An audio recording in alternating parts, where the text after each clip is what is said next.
Ladies and gentlemen, please go ahead and take your seats so we can get started.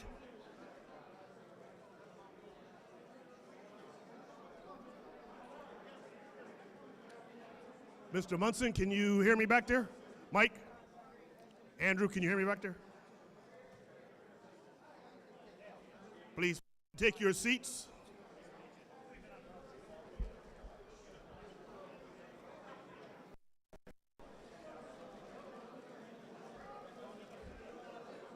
Mike Munson, can you hear me back there? Can you hear me? Okay.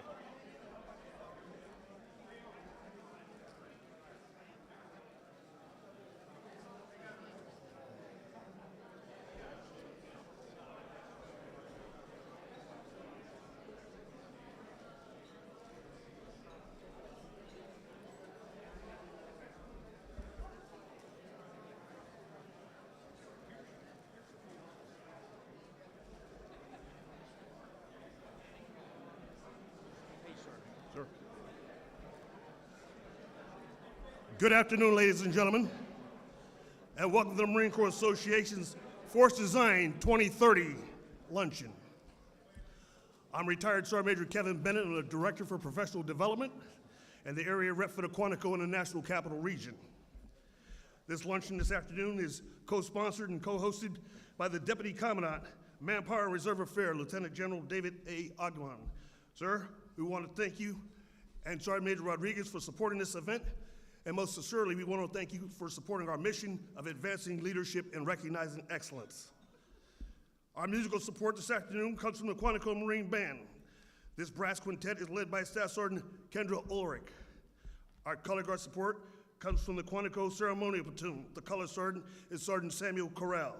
Ladies and gentlemen, please rise for the presentation of the colors, our national anthem, and remain standing for the Marines hymn.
Retire to colors.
Ladies and gentlemen, please be seated.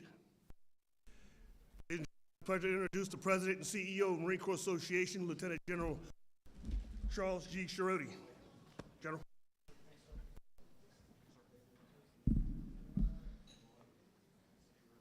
Can you hear me out there? Great. We did an event down a couple weeks ago for probably what seemed like 3 hours, and they told me they only heard about 10 minutes worth because I have this habit of walking around and not keeping focused here. So they mic'd me up, and I think you can hear me now, so that's good. Ladies and gentlemen, thank you so much for being here. It truly is nice to be back with friends and partners to welcome our guest of honor here today. This is one of 19 events that we will undertake this year, and the effort is obviously to join with industry. It's also, more importantly, it's to help the Commandant of the Marine Corps reach a different audience through his association. So we're here. I'm going by the notes, so I apologize.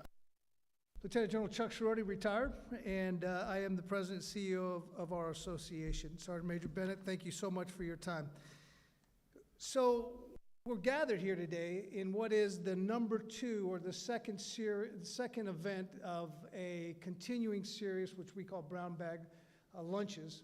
And the intent really started with how do we focus, how do we deliver the message, and how do we get down into helping the Commandant really help us gain an understanding of where we are with force design, the challenges, the requirements that underpin force design. And so as we all know, 2 years ago, the Commandant launched his planning guidance and really set the Marine Corps on a transformational path, this journey, which I was actually quite fortunate to be at the forefront of with him, and then I had to get off, unfortunately. But the effort has been tremendous, and it has entirely swept the Marine Corps.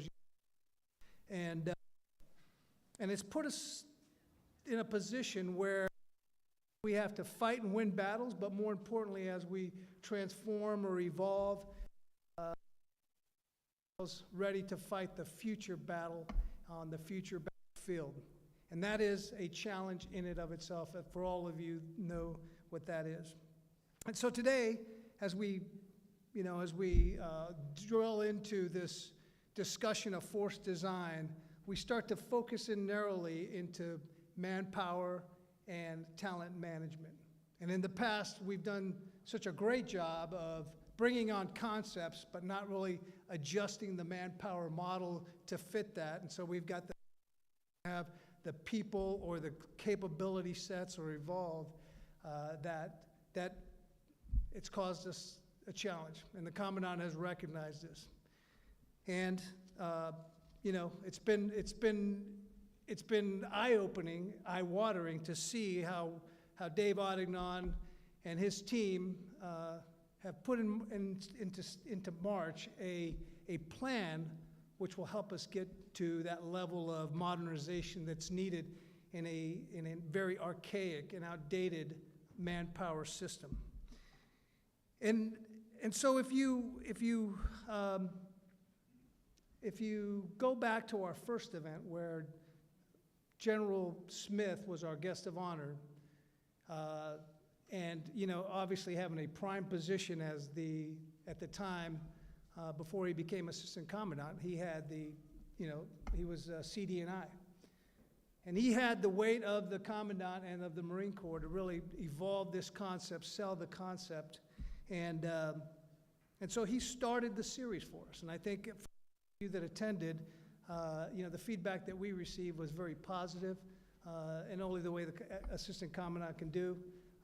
Very engaging, two-way conversation, which really helped us to better understand all that I just talked about, the challenges, the complexities of force design. And so today, as we bring General Audignon and his team on board, we look towards, evolve this manpower system to meet the needs of the future force, the challenges of meeting today's requirements while looking out towards this future force, And, our manpower system. And when I talk about this manpower system, I know I'm talking in his lane here, but it's not just assignments, it's not just, pay, it's the entire system which underpins manpower. And so it's very appropriate that we have, General Auditor on here today to talk us through that. So thank you for your leadership, sir. Thank you to your team that are here today to take time. He's getting on a plane tomorrow morning to Okinawa. I wish we could all go with him, but we can't. So let me just do some introductions while we're here today and some thank yous. Ladies and gentlemen, we're joined today by Major General Jason Bohm. Jason, I think you're here. Marine Corps Recruiting District, who's also, I think, the recipient of a lot of what General Adignan will talk about, as he has the mission of bringing in that force that's going to meet the future force design requirements for the Commandant. Major General Dale Alford, Dale, right there. Commanding General Training Command. Again, if you take the recruiting, now you put it with the training command, is that individual entity that's responsible for that training of that young Marine or Marines that come in to meet the force design. So the connection starts to happen. We have Major General Mike Borgschulte, Director of Manpower Management. He loves to be a staff officer. Great job, Mike. No one else does. And then Brigadier General Ahmed Williamson, Director of Manpower Policy. Gentlemen, thank you. We also have, and we're fortunate to have a Sergeant Majors here with us, Sergeant Major Rodriguez from Manpower Reserve Affairs, Sergeant Major Mangrum from Manpower Policy, and Sergeant Major Kirby from Manpower Management. Again, team approach, and so thank you for your participation in today. And thank you for your support, continued support to the Marine Corps Association and our Marines and the mission of the Marine Corps. We're joined here by partners. I'd like you to please stand, our international partners that are here today. Gentlemen.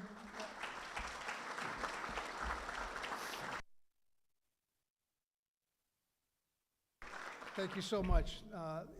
Any that we will be involved in the future requires partnership of all of us, and it's great that you could be here to listen to this conversation and understand where the Marine Corps is headed, so thank you. We have the privilege of some of our board members here from the Marine Corps Association. I think I saw our chairman, General Tulin. Did I miss him, or did he's not grading me today, so that's good. But we have Lieutenant General Rick Zomer. Thank you for coming down from Pennsylvania. Thank you so much. Dr. Susan Johnson, ma'am, thank you. Colonel Emily Swain, thank you. Colonel Bob Love over there, thank you, sir, for being here. And Lieutenant Colonel Jeff Spites, I think he's here as well, too. Again, thank you for all the mentorship and support that you give me and the staff here. We have several retired general officers in the crowd today, both I think I see Marcel, Ken Gluck, I missed some others, so I apologize, but just thank you for your support and welcome to this, General, thank you. My MEF commander, so I gotta acknowledge that. Yeah. Plenty of times in front of his desk, trust me. Don't miss those days. Ladies and gentlemen, today would not be possible with the generous support and loyal support of our corporate sponsors. They're listed in your programs. This relationship between the industry and our leadership is and will continue to be the vital link that really that helps us in developing the future capabilities of the Marine Corps. Your understanding of those capabilities that are required by our Marine Corps will ensure we are able to deliver the winning tools that our Marines need in today's battlefields, but more importantly in the future battlefields. So thank you for being generous enough for sponsoring us. Look forward to a free lunch, and truly today is a free lunch for all, so thank you. If you pick up your pamphlets, again, our team at MCA does a fantastic job of putting this event on, but they also do the pamphlets and the design of them, and everything. Turn to the first page, you'll see and apologize for that. He got his haircut to match mine, and so it's all good. You'll see that our webpage is noted there. I'd ask you to, at your leisure, please take a look at that webpage. You'll find plenty of positive resources, of great resources that we use to reach our membership, to help our Marines in the professionalization of arms for them. And this is one of the values that we bring to, not only to our Marines, but also to our commanders in the field as we do this. As you turn, you'll see our corporate sponsors. Again, I want to thank them. I want to call out corporate, Knowledge Management for their support and commitment to today's event. And ladies and gentlemen, without further ado, the chaplain that's here, he's behind me. The voice, our stalwart chaplain. Thank you so much. Would you please join me as we pray together? Heavenly Father, you are the lighthouse who illuminates our paths, the compass who guides our lives, and the anchor who sustains our souls. May your divine presence be with us here this morning as we have collectively gathered to celebrate this Marine Corps Association Force Design 2030 Luncheon. For the food and the drink that we are about to receive, we give you thanks. May this food and thy presence sustain us both in body as well as in spirit. And around these tables, I ask that you would bless our fellowship as we renew old ties and as we establish new relationships. And may today's events humbly remind us that we should pause and offer our appreciation and gratitude for times such as these. Now, Eternal Father, grant us the serenity to accept those things that we cannot change, the courage to change those things that we can, and the wisdom to know and understand those differences. And lastly, I ask that what we do here this day might bring honor to you, honor to our beloved nation, and honor to the United States Marine Corps. All this I humbly ask in thy holy and precious name. Amen. So we'll turn to what the kind of the format quickly. Once we'll bring General Audubon up here to kind of give of talent management, force design. And then from there, what we'll do is, I believe, David, you're going to invite your team up, and we'll field questions. And I believe you have 5x8 cards on the tables. And if you have a question, we'll gather those up and then give you the opportunity to ask questions directly to the DC. And then we'll wrap it up, and we'll call it a day. Bon appetit.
Good afternoon once again, ladies and gentlemen. I hope everybody's enjoying their lunch. All the main courses should already be out, and we're going to continue on with the program here. So I'm going to give you a 3-minute doggone warning here to make whatever you need to do in the next 3 minutes or so, give or take. We're going to continue to eat, and the staff is going to hold off on picking up plates while the panel gets themselves set up here. So you got about 3 minutes till we doggone get back into the game here. Okay? Starting now.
Ladies and gentlemen, if I could get you to take your seats.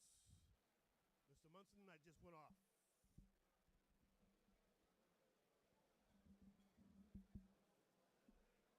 Testing 1, 2, 3. Testing. Testing 1, 2, 3. All right, ladies and gentlemen, it's my pleasure to introduce the Deputy Commandant for Manpower and Reserve Affairs, Lieutenant General David A. Ognon. General. All yours, sir. Good afternoon. You hear me all right? Yeah, I know we're doing this because we're on camera too. But. So on my calendar was, my aide says, Sir, General Schirodi wants to take you to lunch. And when I saw it, when I first saw it, I went, well, he never buys anything, so heck, I'll take him up on that. This will be the first time he breaks that wallet out.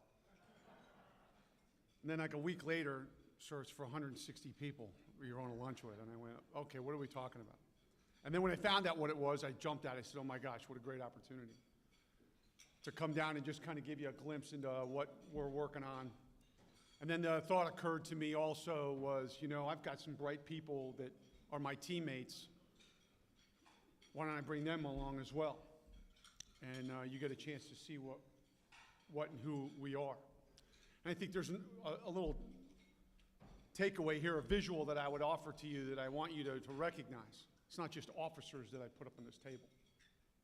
And I think that's a tell, right?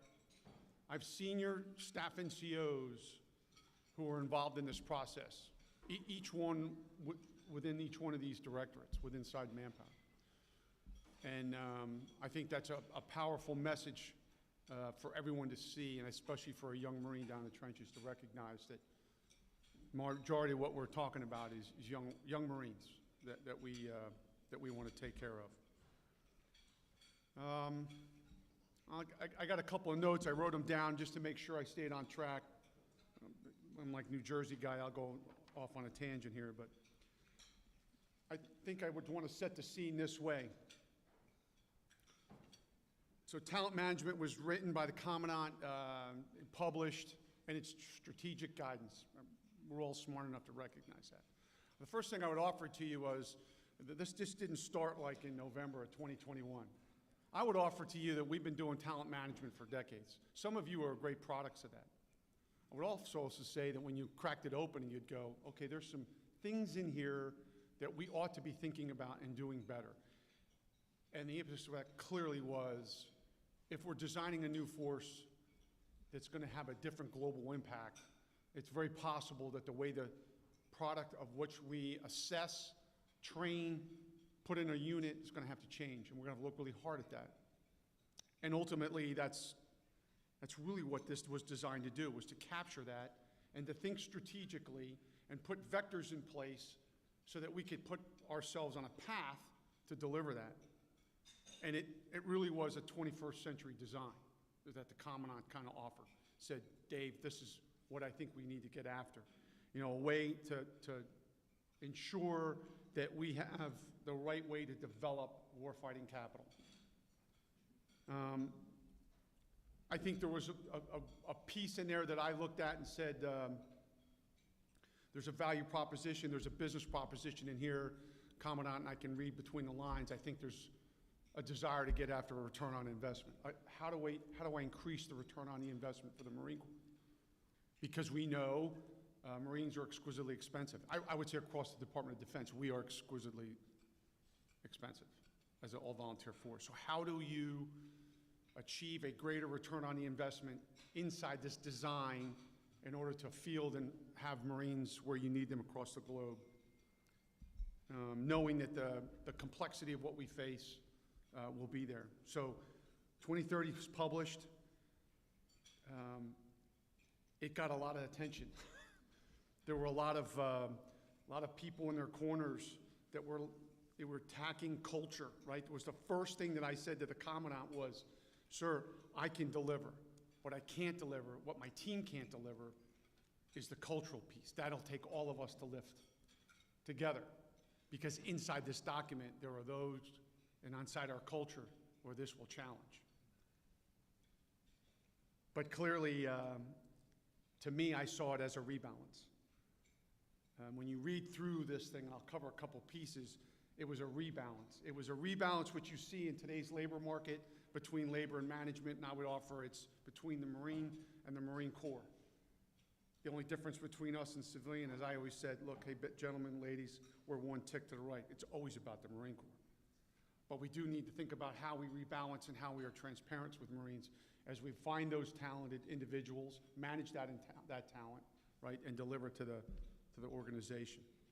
So there's three things I would just offer this afternoon, takeaways really, right? One, the document for me was a signal that, a recognition that going into this decade and the next, we are in a competition for talent. That was the first thing I walked away with. Recognizing that we are absolutely in competition for talent, and you have to have the means to identify, assess, and retain that talent. And you have to understand what that talent is. A lot of you have served. I've look at all your faces, some of the gray beards in here. You've served. Well, I'm going to tell you, our generation is different than what I see in Gen Z and the millennial. Second takeaway is, if you thought this was going to happen overnight, there were a lot of people that were uneasy. They read it. They thought their Marine Corps was changing. And I said, look, this is a journey. This is a multi-year effort. It is going to take time. Some of the things that are in this document, some of the things that we are working on, I don't have the answers to. My team doesn't have the answers to. But through rigor and study and through a disciplinary process, you can get to where you know the knowns and make some decisions. And then the last thing I think that I would say to take away here is make no bounds about it. There's nobody in manpower, and I don't think anybody in USS Marsh building that doesn't recognize, and I think most Marines, all of you know, it's always been about the people. The Marine Corps has always been about the Marine Corps, about people in the Marine Corps and their families, because we know we're recruiting Marines and we're retaining families. That's how you get Marines to stay and be a part of a fighting organization. But it's always been about the people. Now, there are times when it would look, for some of us, we'd say, well, we talk a lot about buying missiles and trucks and comm gear, and yes, I got it, you got to arm with 21st century tools, but has always been about people. There are 3 lines of effort in this thing, and I'm just going to briefly talk about this, and then I'm going to have all of you come up here, and then we can have a conversation. But I would frame it this way. I looked at it in 3 things that Commandant kind of articulated for us and the things that we were working on. First was, I know we look at how we build and retain the force, and there are a slew of things that are underneath that line of effort. But there were already some really neat things that we were working on that we gave to the Commandant and said, we think these will illuminate to the future. We need to incorporate this into our plan, into this process, into providing this, how we're going to develop talent. One of them was, how do I partner with Jason so that Jason and I can clearly see the picture on a challenging market, providing those tools and assess those young individuals to come into the Marine Corps with what we want. Again, remember the return on the investment piece. How can I help him? How can I help him be more efficient? How do I help Dale, who's responsible for training, be more efficient? And, you know, put great Marines on that problem when you're thinking about building and retaining forces. You know, here's my plug for MPS, right? I got MPS grads can go in the back of a room and came down to my office a little over a year and a half ago and said, sir, think FedEx. So, or think Amazon Prime that drops a box on your desk or your front doorstep. We've created a model so we can tell you when to put the Marine on the yellow footprints so that he goes through and we maximize when he shows up into an organization and we reduce the P2T2, right? The transient part of training. Incredible. So think about that tool, right? So inside those are just kind of some examples in there. Another one that we were working on was a retention prediction analysis tool, so partnering with Johns Hopkins. OSD gave the Marine Corps money because we were the only ones willing to play with it. And recognizing that, you know, we have big data. And data allows you to do some things and be smart in which the direction you're achieving to go. This particular retention prediction network has got great promise. So put machine learning on top of this, put the right attributes in this. What Johns Hopkins is teaching us is we can identify whether Johnny or Sally is going to have longevity in the legs, which basically helps the tool for him, and it helps us identify where to shop for those talents. That has got great promise. That is already underway. The second one I would say is, how do you manage and develop really where Mike Borgschulte sits, right? There were a lot of things in there that we're already after, but the Commandant challenges us in this space and says, look, we really want to get after and thinking of the problem differently. And if you go back to this is a people's business and you look at where we want to find those people, how do you offer them opportunities to serve while still providing that return on the investment to the Marine Corps, and do it so that you have the lethality that you need for a warfighting organization. I will just drop anchor on one point right here.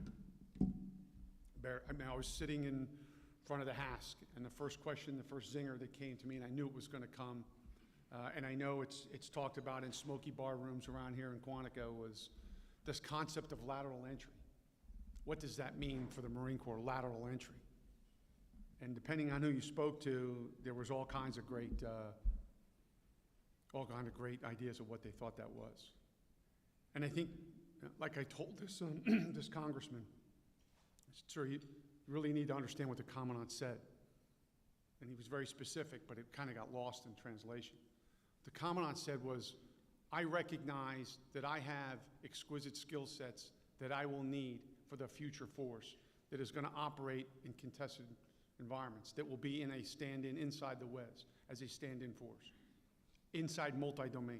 It is going to take a challenge to attract those individuals to bring them in to the Marine Corps. How can I do that? Dave, where are you on cyber? Where are you on communication specialists? Where are you in those exquisite things that are going to operate in the EW space for us? Where are the Marines that are going to round out the MiG? Really exquisite skill sets. And how do you go about finding those? And we were thinking long and hard about that, right? So in the smoky back room, it was, oh my gosh, we're just going to sign Johnny up with purple hair, come out of George Mason University, and he's going to join the Marine Corps and bypass everything. And it was like, oh, freaked out. Depending if you were in what Met you were in or what division you were in, oh, you can't send me a gunnery sergeant who's never been to, stop. That's not what we were talking about.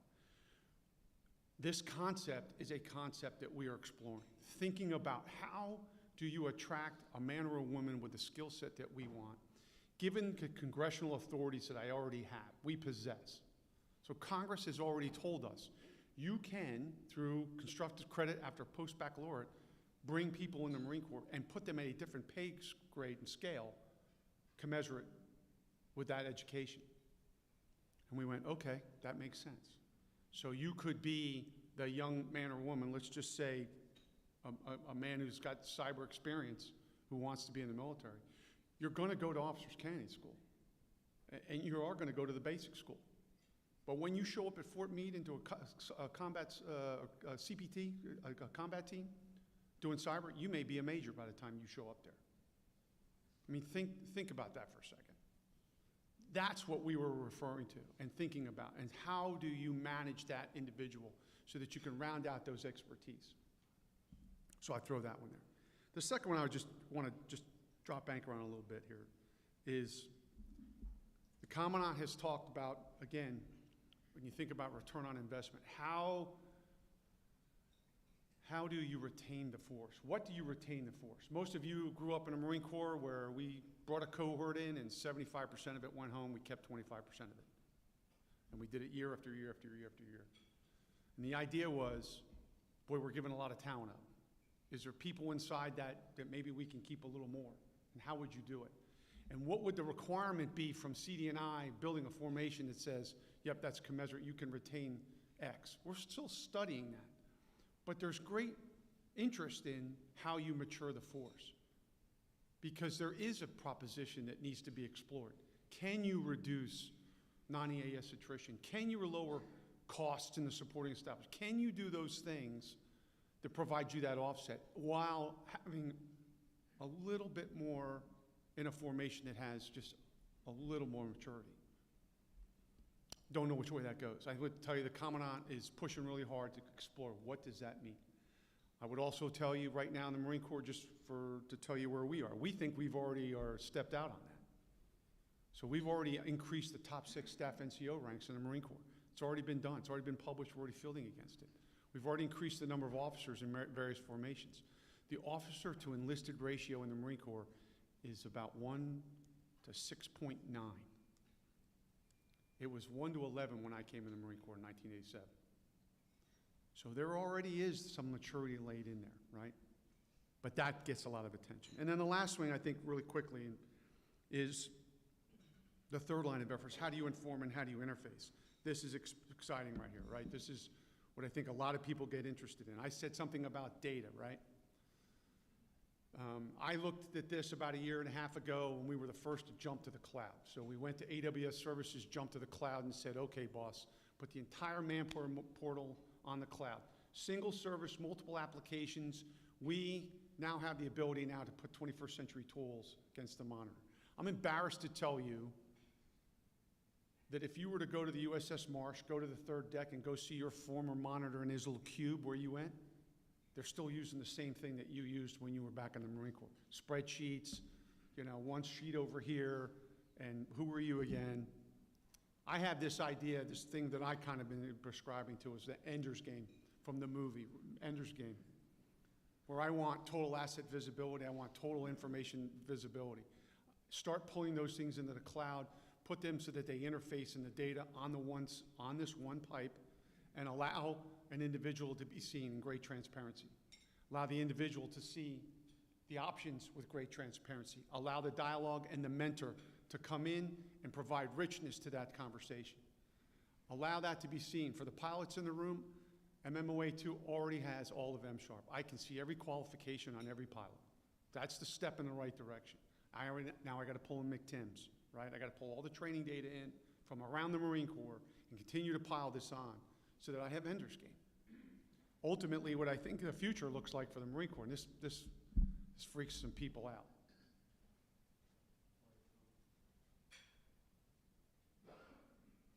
If I control the data, and I have asset visibility of the data, and I have machine learning on top of the data. So what I think about, I'm talking about algorithms to get me to speed, that allow me to model and simulate, that allow me to look at what requirements come from CD&I and to continually assess, be able to talk to M&RA, be able to understand, Dale knows what his inputs are, and work that through the system. Imagine in the future, I'm Lance Corporal Dave Odignon, and I walk up into San Mateo, and I'm in the 5th Marines, and I've got my little PED.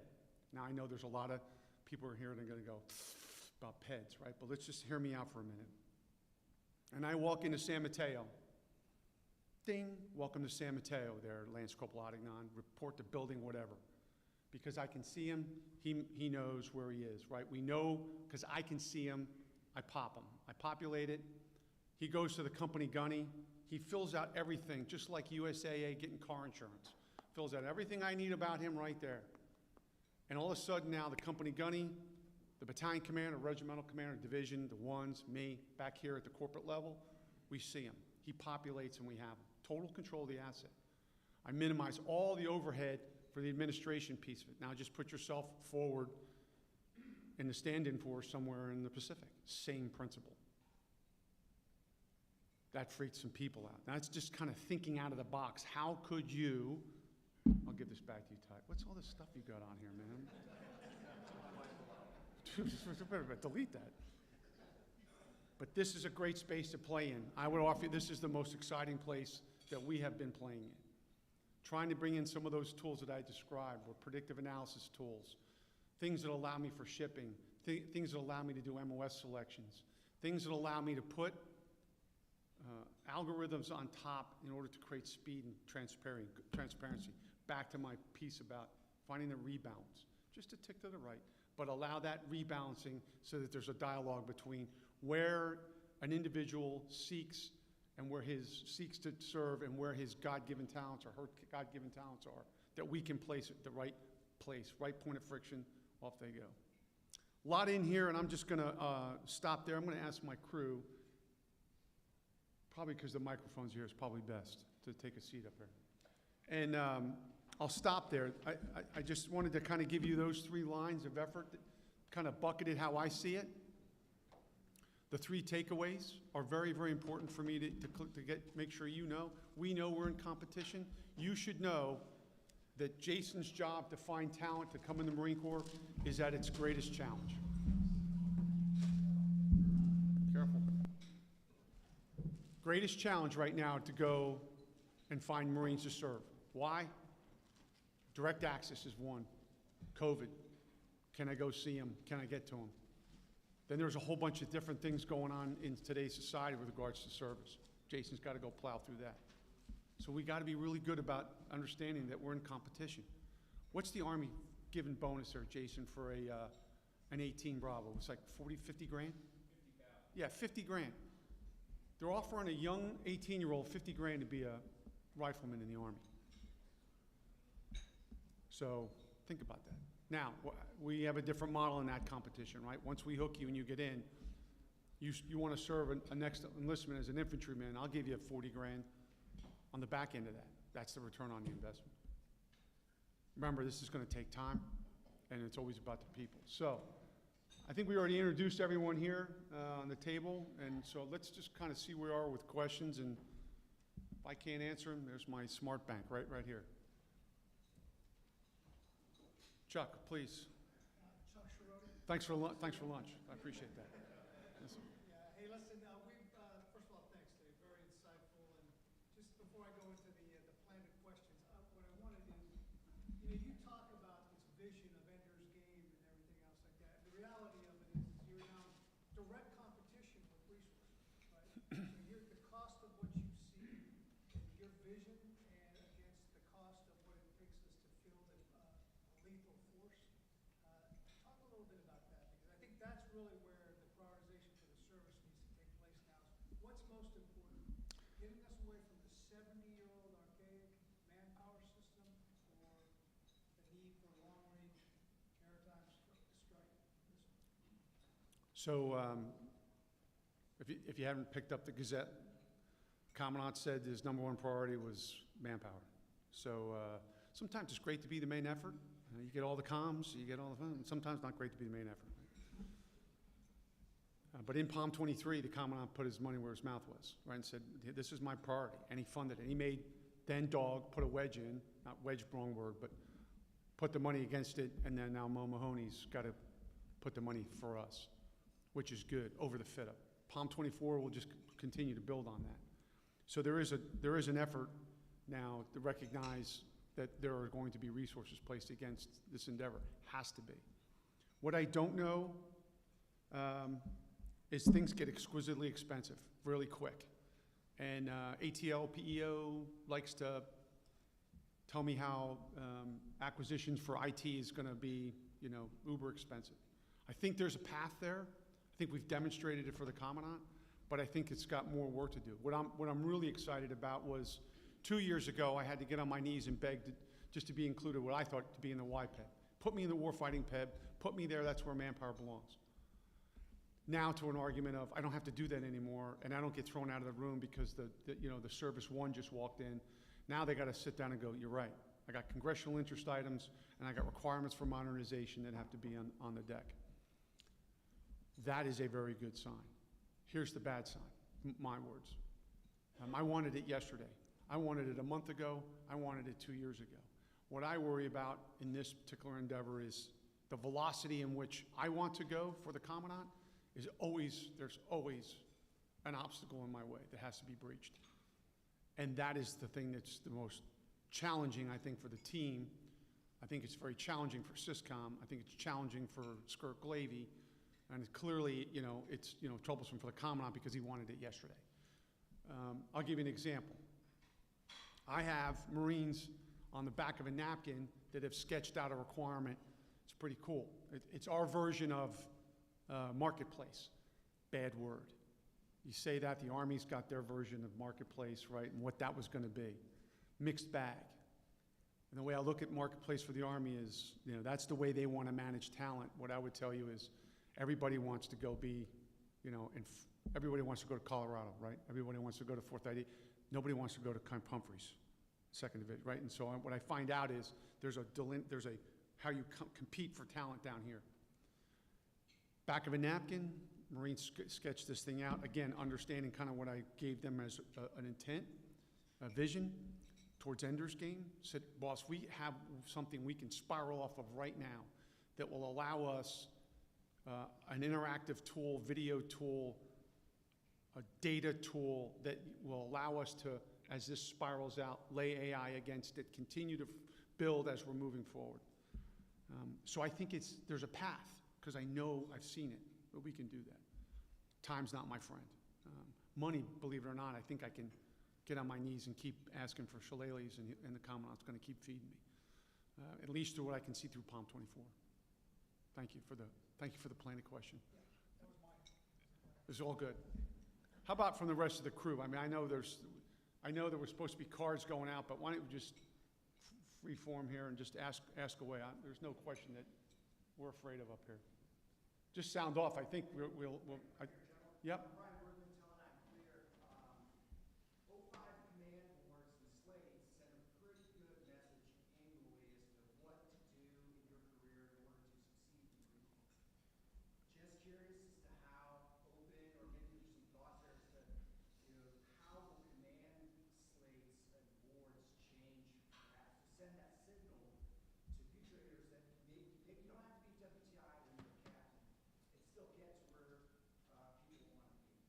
Great question, thank you. Does everybody hear the question? It was about 05 Command and about, really, I'm going to paraphrase a little bit, about how we see those opportunities and what do they mean for the future. I call them gates. If you're a pilot or an infantry officer, if you're not the AMO or the OPSO, you're more than likely going to be at a challenge, or you're not a WTI if you're a pilot.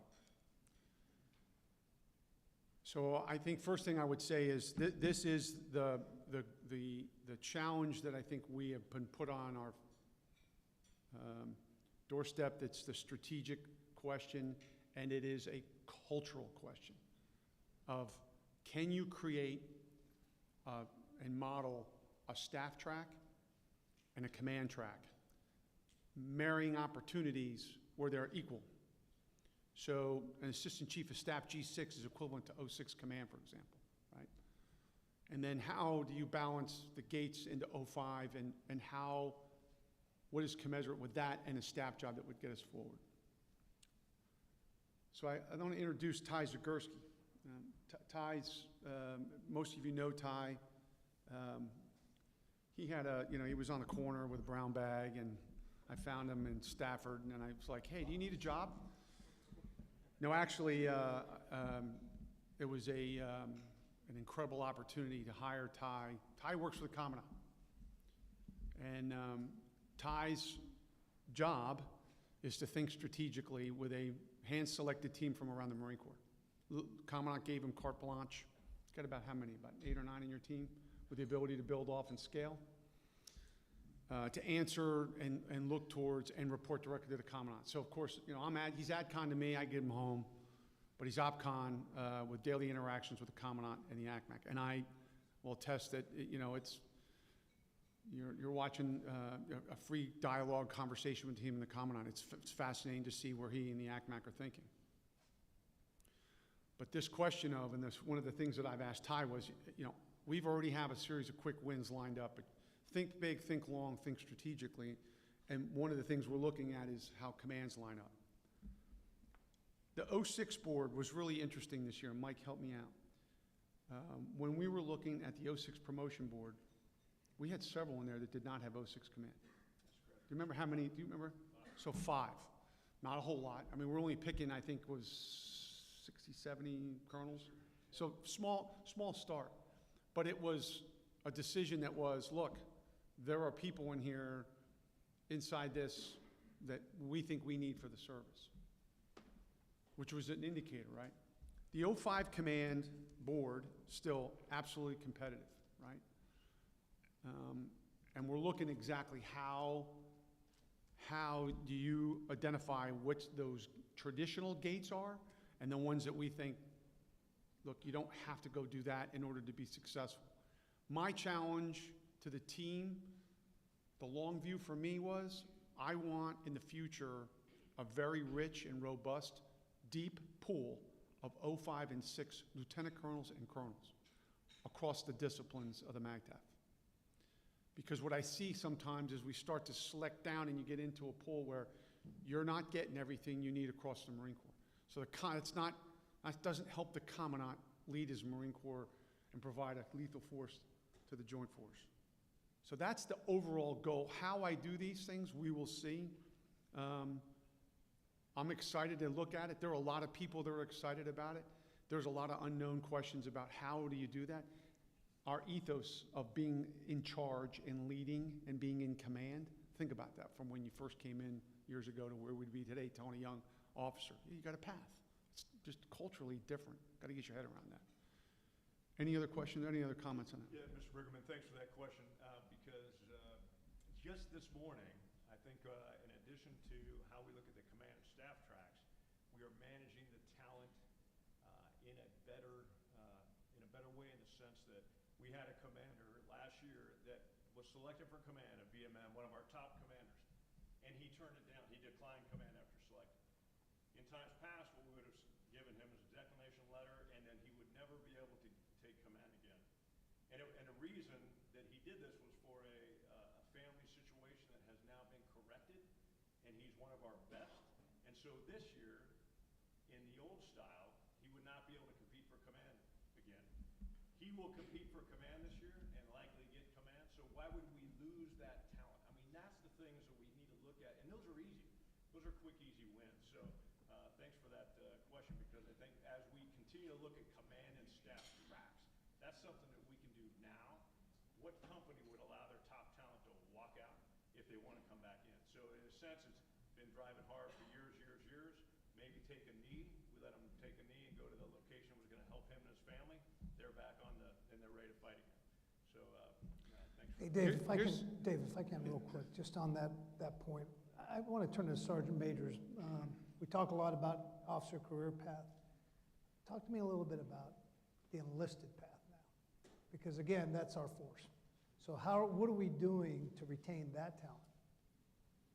So one of the things that we're going to do is, and General Borgschulte beats me up on this one, where we're trying to manage and put a roadmap for the he could project, okay, staff sergeant, veteran sergeant, if you hit these wickets, you'll be able to make it to be a sergeant major or a master gunnery sergeant. So putting a roadmap in there, and I'm asking the other monitors to look at, and fixing all the MOSs, so at least the Marine could see the career path that he's gonna have. And you name the MOS, and I'll pick on Intel Community. Intel Community has a roadmap that Marine could see from PFC all the way up to master gunnery sergeants of all those wickets that we're trying to do. You know, the other things that we're looking at is potentially, and I'm gonna let Sergeant Kirby talk a little bit about this one, is assigning a Marine to an organization, but planning what his next move is gonna be at, you know, after 2 or 3 years after that. So at least the Marine knows, okay, I'm gonna go there, and then I'm gonna follow with that other organization. We're also looking at how can we look at the education of the enlisted force. I was just with the Sergeant Major of the Marine Corps, and that's one of the things that he's looking at us, is how can we incentivize the education of those enlisted? That's one of the things that they look at is, the officer is baked by law, but now how can we do that with the Marines, those educated enlisted Marines? So we're looking at a lot of things, not just money, we're looking at duty options, we're looking at some of the things that the officers are able to do that don't impede in the progression. This is where I think tools are critical in M&RA, because the size of the population, if you are managing, let's just say you're managing the 35XX community, the size of that population for that section is large. So AI is important, right? What are those attributes? How do I manage it? How do I see what tracks are for those individuals? How do I layer in what Sergeant Major talking about, the professionalizing of the force, and how do you do that? I think that's going to be really key. The second thing I would say inside the enlisted piece, and everything I'm talking about, I look at total force of the management of this. There are things happening on the enlisted side of management that are informing the officer side and vice versa. Perfect example is the junior enlisted performance evaluation system. It's our old way we used to do pros and cons. Application, one application on the system, there it is. Now it's worldwide deployable. This is how you evaluate your Marines. What's interesting about this is 2 things. One is you get an instant read on your Marine against his population of all other Marines of that type model series. Instantly. So he knows or she knows if I scored a 285 PFT, I'm in what percentile of my entire population at the time of that recording. We've added in a pilot now for aviation mechanics, for both in avionics and airframes, all of their qualifications. So now you have another read instantly from a Marine that you can see it. Think about that, how that looks at the time and allows, again, decentralization, allows a commander to take action. I think it informs the entire force. I think it informs officer management. I think when you look at APES, I think in the next couple of years, you could see a form of APES where the minute I show you the report, you know exactly where you are in the population. Don't have to go to the bottom and look at the relative value and the cumulative value. You know exactly where you sit amongst your peers. So there's a great yin and yang that goes into this, the things that Ty are working on that are informed by some of the senior enlisted. One last thing I just wanted to point back over here. Mike, you made me think of it. I would have never believed this would have happened, but it did. We offered opt-out. You can opt out of promotion, no harm, no foul. And I went, who would opt out of promotion? And why would you do that? Well, when you're a Cobra skid driver and you're a naval postgraduate and you did your payback tour and you got back to a squadron and you needed an extra rep or 2 so that you could be the ops or the AMO, because up until this point you have an incredibly competitive record, but you needed those experiences because you knew you were going to get on a promotion board, and we knew we were going to lay out those gates. Now all of a sudden I'm in. We know already naval graduates after that service, they promote at a higher rate. But can they promote and get command and do those things and have those experiences? So this young man, I went, good on him. I just signed it, yesterday, right? Sure. So it just kind of gives you the change and the flexibility. This rebalancing piece is another example. Did I miss anything else you wanted to add? So that's Marine that was up for Lieutenant Colonel, asked to opt out to get that extra year to get into be more competitive for the next board, to get into a key billet. Key billets, again, we're looking at all those things, what the key billet means. in that specific specialty, AMO, OPSO 2 or something, and then it'll be much more competitive. If that had not happened, or the combat had not allowed that, M&RA would not have got selected, likely to Lieutenant Colonel, just too competitive in that field.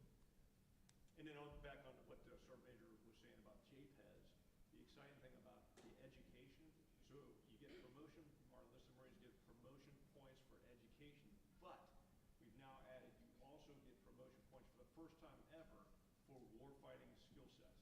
So we were almost incentivizing for education in whatever they desired. They still get promotion points for that, but now you're going to get promotion points for the warfighting skill sets that we need to go fight. So in an aviation example, that would be a qualification like collateral duty inspector, CDI, CQs, those types. That incentivizes those Marines to go after and get that on a lot of times on their own time to get that warfighting skill set. And not just in aviation, we're looking across the force. In infantry, IULT, or other specialties, all of them have special qualifications that we want them to get. It just makes for incentivized. They didn't used to get promotion points, just got more work. Now they're incentivized for promotion points to get after those warfighting skill sets. What else? General, good afternoon. John Sarnoff, Boeing Company. There's a mic if you need one. Kind of going along, I can speak up, kind of going along the lines of the enlisted members that we have and the youngsters that are coming up. They want to get a return on their investment as well coming in. Has there been any thought on the enlisted side as they go through to get, similar to the Air Force, where they can get an associate's degree through all that training that we get, through all the MOL courses, whatever, have a track to get an associate's degree for NCO Academy, get a full degree for Staff NCO Academy, A&P licenses for our CDIs, our CDQs, and have accredited matching civilian certs. Because I see a bunch of our senior enlisted coming out retiring. They don't have anything that matches that. We've got all this great leadership stuff, but we don't have the civilian paper to match. It's a great question. So I'm gonna let Sergeant Major Mangrum hit that one, because that's actually one of the projects that he has. But one of the things that we're doing is partnering with the U.S. Naval Community College, where they are able to get those qualifications that you're looking at and actually get credit. Like for instance, as an old artilleryman, I'm pretty good with math, but I don't get no credit for that. So how can we incentivize those great things that Marine is doing, and then he could turn that around into a college education? Sergeant Major Mangrum, go ahead. And some of the incentives that we're looking at doing is, can we offer some monetary compensation to an enlisted Marine who has a degree already, and not just specific to an associate's, a bachelor's, and on up, but also some of those unique skills that maybe not require a degree, but a certificate, such as a welder or some of those other kind of trade organizations that they can get a certification, and then the Marine Corps can compensate them on getting that education and that skill. I think we were late in this space. I think the Commandant recognized, I know Sergeant Major Black was all over this when he became the Sergeant Major in the Marine Corps, and partnering with MCPON. This is a great endeavor that we're trying to do. And I would add one more thing, the deeper thought. Conversation that I know is ensued on the Hill when you look at compensation and compensation tables for the military. And I'd offer, I think we've had a CNA study that looked at it, and we looked at targeting. How would you target? The question that I posed to the group was, how can I incentivize those strong attributes of those things towards the maturity of the force and the warfighting lethality capability that we need? How do you incentivize that? And is there a monetary way to do it beyond kickers and SRBs for enlistments? And one of the things that I notice when I go around a room, which is surprising, is I see now more and more hands go up when I ask staff NCOs how many of them have a bachelor's degree. And it's really remarkable. And so how do you incentivize that? Because we know we want to be critical thinkers. We want those attributes to be a part of that piece of our culture. How do you do that? That's underway. I don't know what that looks like. I really don't. And that's a huge lift, right? Because it's not just the Marine Corps. That would be the whole entire department. But there's enough data out there that says we need to go look at maybe that middle band, because maybe the middle band's not really represented correctly when we look at overall compensation. But that's a great question. I'll fully admit we are behind where we want to be, but we are catching up really, really fast. So we're going to jump back in here and Nat, how both you mentioned earlier, both the officer committees and mentioned officer committees and enlistment committees are learning from one another. To tie those last two questions, you brought up themes in your original talking point, and that's what we derived out of Tom Management 2030 is both getting return on investment. So we've invested heavily into the young men and women with gifts, talent, skills, and education, but also career flexibility, which is another theme that comes out of Tom Management 2030. So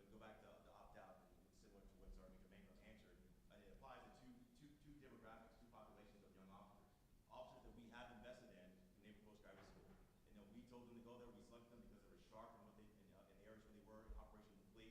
We sent them to get an advanced degree to learn something and to come back and help out the headquarters. But we noticed also that historically we've kept them, or the timing has kept them from being competitive on a particular board.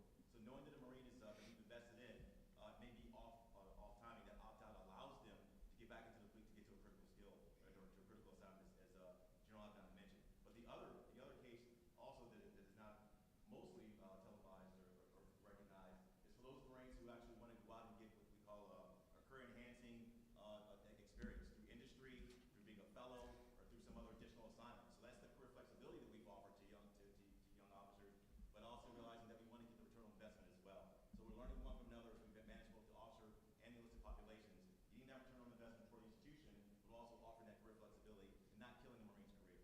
Would you explain really quick about SIP, what changed in the law on SIP, the timing? So yeah, that's different. So it's going to be a one-to-one. So originally, a Marine could opt out, or not opt out, they could do career intermission, or what I say, push pause for a year, but they would owe 2 years. Not much of an incentive there, but now it's a one-to-one. So if a Marine goes in career intermission for a year, they can come back in a year later.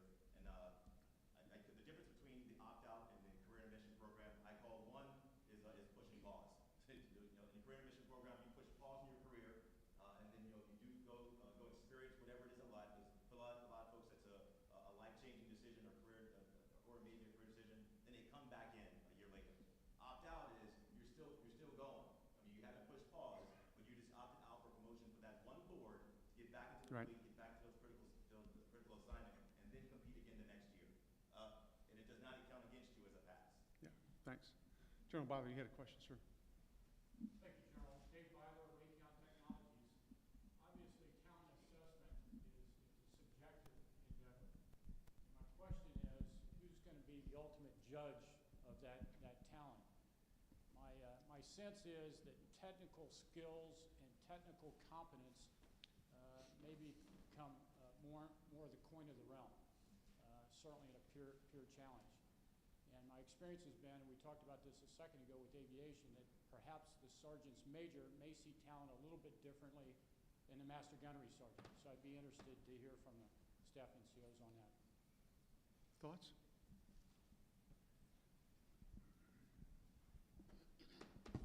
Sir, the talent in the sergeants majors and the master gunners, we're looking at talent the same way.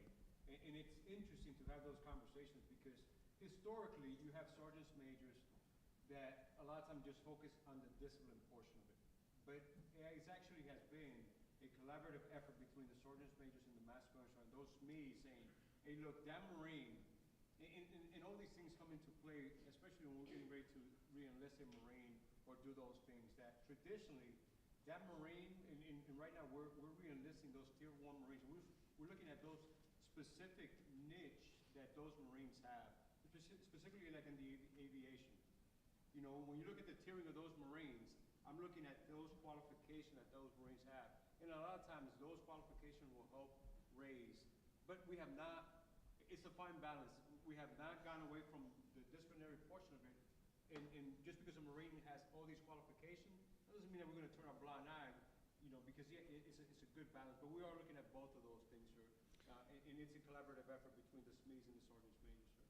I'll just add that that's where the improvements with JPES has helped along the way. It helps highlight those technical skills within those individual MOSs and how that Marine breaks out, not only in the aviation, either green side training versus what they do in their MOS. It kind of balances those out and highlights them both, so you can look at a Marine holistically rather than just one side or the other.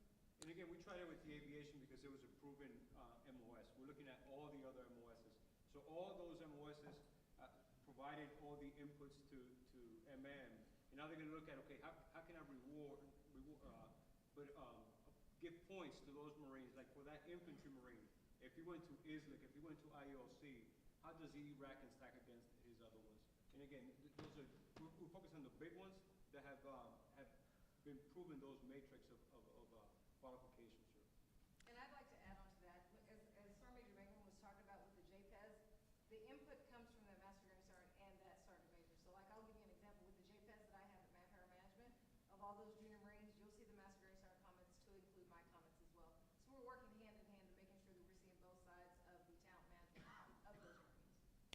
So I'll add one last piece to this, sir, up here now. So we're going to pilot this year, this spring, 360s. Commandant talks about it in the document. I want to set it and bench it against a known, so I'm going to target a population to make sure that we've dialed it in correctly. This isn't just manpower running a survey. We're actually going to hire, we've got a partnership, it's going to be managed.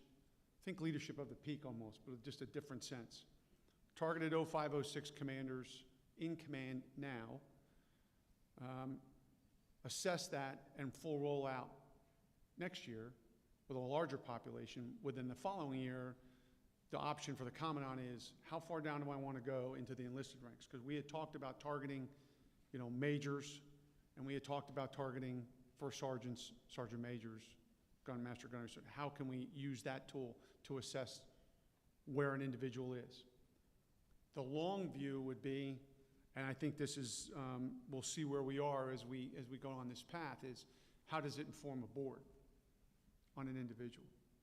And that is really going to be the true, the full assessment of the full look of an individual, both technically, tactically, how well are the playground skills, kind of all nutted up together. So it'll be very interesting to see what happens.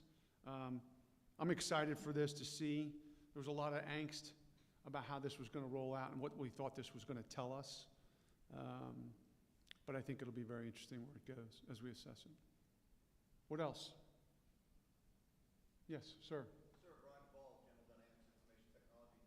In reference to Lieutenant General Schwartz's first question, in reference to the strategic move to where the manpower applications are going to lay in the future, can you elaborate on the relationship between PEO and MLB and how they're helping you drive those solutions? And the reason I bring it up is that the Navy's got some unique things that you discussed in your Yeah. comments that they're doing today Yep. that might be beneficial Yeah. to take advantage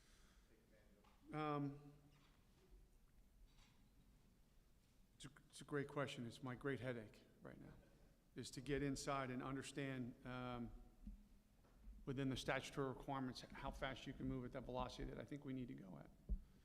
And, I realize this is attribution, so I'll be very careful what I say, but, acquisition reform is absolutely going to be required for the future of the force, Dave Adignon's opinion, especially when you're talking about IT, which moves like this. Some of you are in that business and you know exactly what I'm talking about. And acquisitions, in the pure sense of the Doty 5000, goes really, really slow. And I'm trying to figure out exactly how I can thread that needle and keep the velocity. PEO, MLB, when I go and see Jay and my representatives go see Jay and we look at Mr. Stephanie and go, help us. We're one of those animals, they kind of scratch their head and go, we're not sure where it fits. Is it digital? Where is it going to fit? Which PEO is going to manage this? I thought it was a clear answer, but we're working through that. What I do know is that we are watching what Navy's done with NIWIX. We've seen some of the things that they've worked on, some of the COTS solutions that they have done. They're also expensive. I look at what they spent on their IT products, and I kind of fell out of my chair and said, I can't go shop for a Lamborghini. I can't afford a Lamborghini. I'm on a Kia lot. Actually, I'm on Chuck Schiroti's front, see if I can buy one of his used cars. But I think that's what I'm going to try to wrestle with my partners with SysCom, and that's kind of the dialogue that we're in. We have a requirement that was written. The PEO has it, MLB has it, kind of figuring out how this is going to go with 800 attributes of this requirement that we've written, laid it on top of them and said, here it is. Tell me where we're going to go and how we're going to go. In the meantime, I don't want to lose the velocity that I've already been able to do with government-owned, government-operated, young 06 who are digital ones and twosies that can work and partner and jump to the cloud and do it like cheap. Transform the boardroom, cheap. Bring JPEGs online, cheap. Try to find that you get the quality out of that and the speed out of that. If I was a betting man, I think it'll all work out. I think we're gonna live within the architecture that Mr. Steffi will put at, and I think it's gonna wind up being probably digital. And we're gonna live in that slow cycle. And we'll see who they farm that out to go deliver the requirement. But the requirement's been written. So it's a great question. Keeps me up at night. Thank you. Can I make a comment? Yeah. Real quick, the gentleman introduced me, so I thought I'd give just a couple minutes of context. I'm Zagurski. I run a small team called TMX, Talent Management Strategy Group. As the gentleman mentioned, we work for the ACMAC, ultimately the Commandant. And just to kind of lay out the distinction, I think I would pass on three things to you. The talent management enterprise, as I call it, is not just General Oddington and these folks here.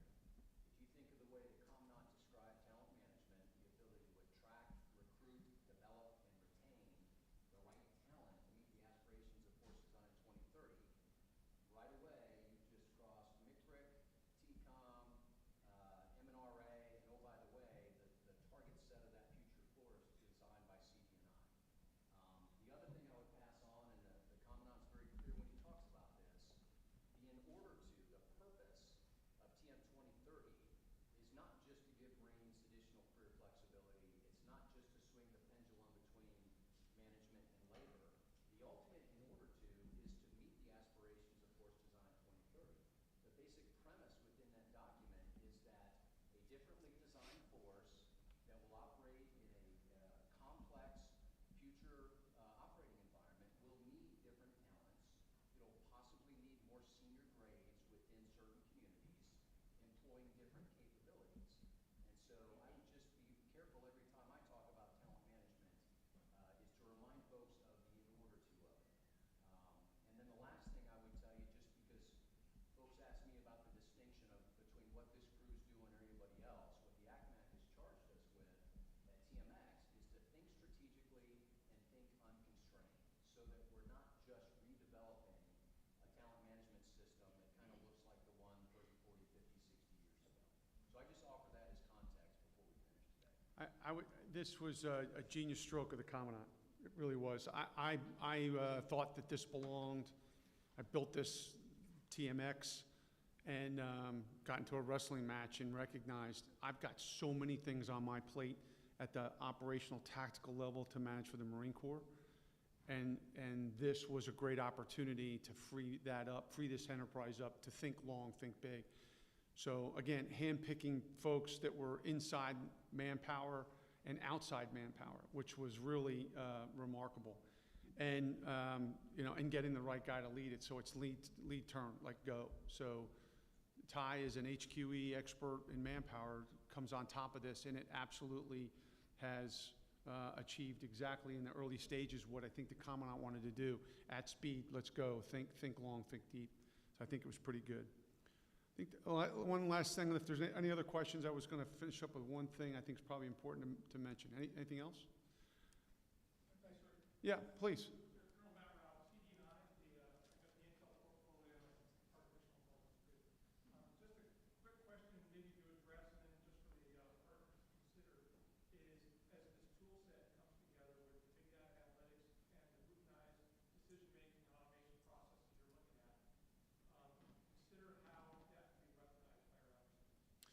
Yeah, thank you for that. Because when you notice how I grabbed the ped and everybody went, but that's the thought process is, I think there where I want to go. I convinced the Commandant, you have to decentralize how we do manpower. You can't do what we're doing today. Right now I consider myself like I'm the FDIC for all the banks in the Marine Corps, for all the manpower banks. And I shouldn't own all of the things centrally up here, and that's what happens. Manpower owns every BIC in every organization, whether you can move them or not move them, and that's just wrong. And I think the future is, and what I'm describing is, if you were to go to San Mateo, you're going to go to 5th Marines, how that transaction happens, the reality is it's absorbed by 5th Marines, and that colonel owns those Marines. I federally insure him, but he owns all those Marines. He owns all the tactical overhead, all the tactical P2, T2 things he must deal with. Training, go to SOI West and go get an ISOL class. You got a limb due out for 6 months. All the things that he needs to do to build readiness and formations. Can be a MAG, could be MAG 11 down in Miramar. You own those people. Make ready forces and I will federally insure you. I will call foul when I need to. I think that's where machine learning, at least AI, the algorithm portions of that will allow us to go very quickly and allow us to have those assets and have that dialogue and transaction. Whether it happens on a PED or not, that's irrelevant to me at this point. What I want to do is remove wholesale administration. I want to capture those capabilities, referred to as IPACs, kind of like everybody remember when I said IPAC. The whole dirty secret about the IPAC was we went to IPACs thinking we were going to save by centrally locating some of the wholesale type of administrations, and we banked all the 0111s, 51s. We said, look how efficient we're going to be. And we didn't achieve what we said we thought we were going to do in those savings. My idea of a good time is, I really, no kidding. It doesn't need to be physically located at Camp Pendleton, Lejeune, down at Butler. If I think it's right, I think it's centrally located, and I can do all of the pay, hard pay, heavy lifting, DD-214s, all the stuff that you do. If I can register and get a car insurance like on USAA or file a claim for a car accident, I ought to be able to do the same kind of functions of administration that we want for a Marine and have total asset visibility of that. And then basically take those. What I asked CD and I told the commandant, I said, sir, when we do that, please don't take away that structure.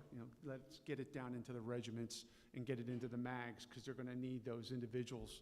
We're going to need those people back in those formations like Persos to run diary and everything else that we want them to do. Last thing I would say, I'm mindful of time. I thought I would mention this because it was really exciting to be a part of it. The Commandant, the vision of the Commandant to try to bring our organization, modernize our organization, and do it at net cost, right? So we're a value proposition to Congress and the American people. Pretty daunting challenge. And to be a part of that and to recognize all the facets that's going to require to think differently about how, I grew up as a young Marine. It's going to be different from this next generation of Marines, and they're going to fight differently.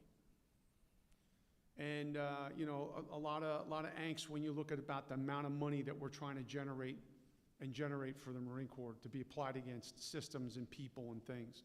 And it was incredibly validating, just recently when they passed the budget, to have Congress put down zip codes for the Marine Corps and put back all the money that the department had taken from us, to the tune of about $7.7 billion. We're the only service of the 4 in the department that got money back in the budget. Everything that they took and swept up got put back into the service. It's validating for us that we're on a path that says, look, we know the next challenge that lies ahead of us is going to require us to modernize. It is no different than the transformations the Marine Corps has made over our existence. And it's just incredibly validating to watch, to see the Commandant achieve that within the services. I mean, it's remarkable. I'm confident, as his main effort, that we're going to be a chunk of that. Got to work through quite a few issues to deliver on it, but I think we're well on our way. I really appreciate the opportunity just to come and kind of give you a glimpse. There's a lot more going on in this that we could spend all afternoon, but I don't think Sharodi's got enough money to open the bar, and I don't want to embarrass him because we could open the bar up. We could be here all afternoon, right? And it is St. Patrick's Day, by the way. I mean, it is St. Patty's Day. I would have thought, General Toole and I were thinking we were going to have, a shillelagh over here. All right. But thank you very much. Thank you for your support of our organization. Thank you for support of the Marine Corps. It's a small community. It's great when we're all in the same, moving all in the same direction. It's great to see so many familiar faces out there, brothers and sisters that I've served with. And it really is kind of nice to be a part of that. I would offer this. Doesn't stop here. If you want to reach out and ask questions to anybody on our team, that's what, fire away in an email. I absolutely have time for you. I think there's no idea out there that's not too small for us to consider. So I thank you for that. And Chuck, again, thank you for the opportunity to come talk this afternoon.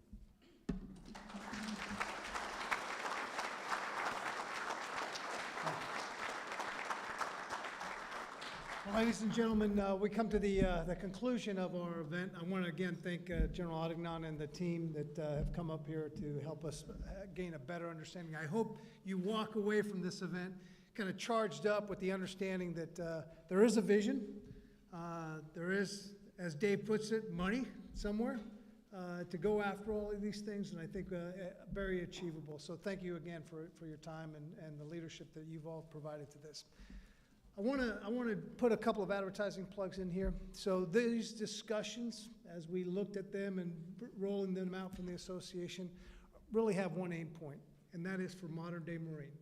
As we start to roll into modern day Marine, and this year will be a spectacular event as we move from the hollowed parade grounds out here in front of us and the mud-filled pits that MDM used to be in to the Walter E. Washington Convention Center on 10 through 12 May up in Washington, D.C. These conversations will hopefully culminate in some very good discussions at the modern day event with our industry partners, but more importantly, as we bring in the congressional interest parties that are out there, help the Commandant lay down the vision, have the leadership kind of fill in the blanks, and then target, the audience so that we can have a visual, the intellectual discussions all there. That's what we're going for. That's what we're working out here. So with that, I ask you to support us in that. We hope to see you there. We hope to see, just a great time. And for those of you that are Irish, happy St. Paddy's Day.